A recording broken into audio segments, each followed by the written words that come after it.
فاكر لما قالوا لنا إن حالات المادة 3 صلب وسائل وغاز؟ أيوة، دي الحاجات اللي اتعلمناها من زمان. بس في الحقيقة في حالة رابعة اسمها البلازما. بلازما زي اللي في التلفزيون؟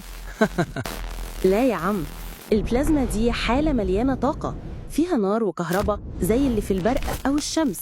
ده كده بقينا 4 حالات: صلب وسائل وغاز وبلازما. بالظبط. والصلب بيكون جزيئاته مترابطة وثابتة، والسائل بيتحرك بحرية شوية، والغاز سايب نفسه خالص وبيملى المكان، والبلازما مشتعلة وعنيفة. حلو الكلام، بس سمعت كمان عن مادة غريبة كده بتتغير حسب الضغط.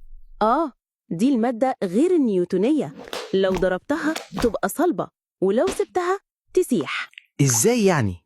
جرب حط نشا على شوية مية، ولو مشيت بسرعة فوقهم هتلاقي نفسك ما بتغرقش. ده لازم أجربها فوراً. جربتها؟ قول لنا في الكومنتات.